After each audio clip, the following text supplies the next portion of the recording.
in association with Kutumb app. अनेक ग्रुपों से पाइए छुटकारा, आपके संगठन का अपना ऐप कुटुंब ऐप। जिस तरीके से रशिया का ये मूव रहा, तो चाइना क्या पब्लिकली भले वो इस चीज को एड्रेस करे या एडमिट करे या नहीं करे, लेकिन चाइना इस मूव से खुश हुआ होगा कि अब जो पूरा वेस्ट है या यूरोप है, इंडो पैसिफिक रीजन पर जिस तरीके से अब सबकी नजरें गड़ी हुई थी, उससे डिस्ट्रैक्शन होगा 6-8 महीने में, साल भर के लिए।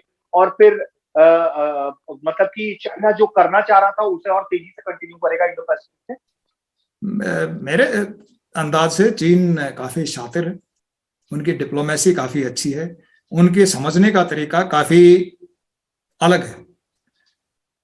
खुश भी हुए हैं और खुश नहीं भी हुए हैं, मैं तो यही दोनों कहूंगा। खुश इसलिए हुए हैं कि एक तरह से यूएस को झुकना पड़ेगा रूस के साथ बात करने के लिए।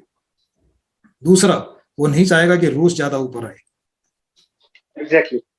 क्योंकि अगर आप हमारे एरिया को देखें तो हमारा जो स्फीयर ऑफ इन्फ्लुएंस है वो एक तरह से मंडल सिस्टम है। मंडल सिस्टम, उसमें कंसेंट्रिक सर्कल्स में स्फीयर ऑफ इन्फ्लुएंस बढ़ता है।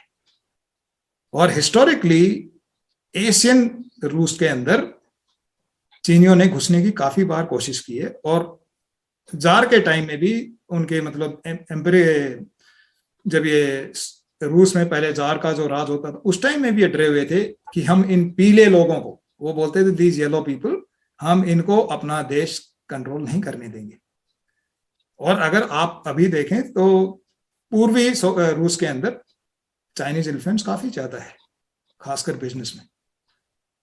और ये कजाकिस्तान जैसे देश हैं जिनमें चीन ने काफी पैसा इन्वेस्ट किया है, वहां नेचुरल रिसोर्सेज हैं, उन्होंने वहां फार्म लैंड तक लीज ले रखी है। और अभी रिसेंटली जब वहां पर एक तरह से अपराइजिंग हुआ था तो रूस ने अपनी फौज भेजी थी। वो रूस एक तरह से देखो तो चीन के लिए अच्छा नहीं था, क्योंकि चीन को दिखाई दिया है कि रूस का अभी भी इन्फ्लुएंस यहाँ काफी है, तो कजाकिस्तान को कंट्रोल नहीं कर पाएगा।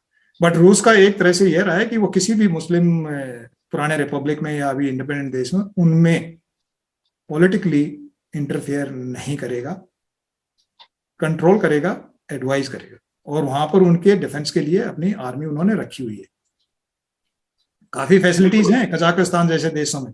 सबसे बड़ा कॉस्मोड्रोम कजाकिस्तान में है, सबसे बड़ी firing range on land Kazakhstan में है, जो रूस के साथ शेयर करते हैं वो रेंज को। हाँ बिल्कुल।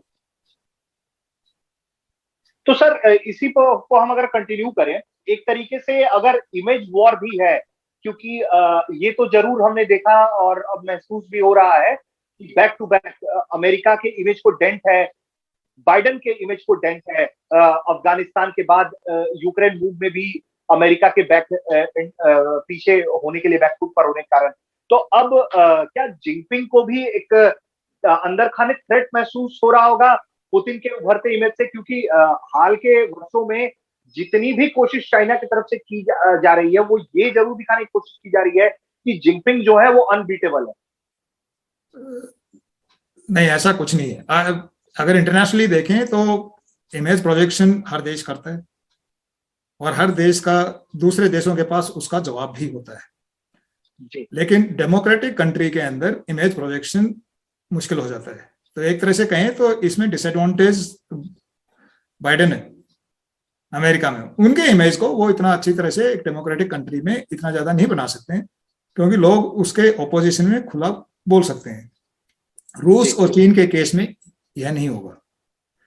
तो एक तरह से इमेज, अगर लीडर इमेज देखें तो कम्युनिस्ट कंट्रीज में या ऐसे देशों में हमेशा इमेज अच्छा ही दिखाई देगा जब तक वो गवर्नमेंट में है। लेकिन एक तरह से देखें तो यूएस ने स्ट्रेच आउट किया इसमें।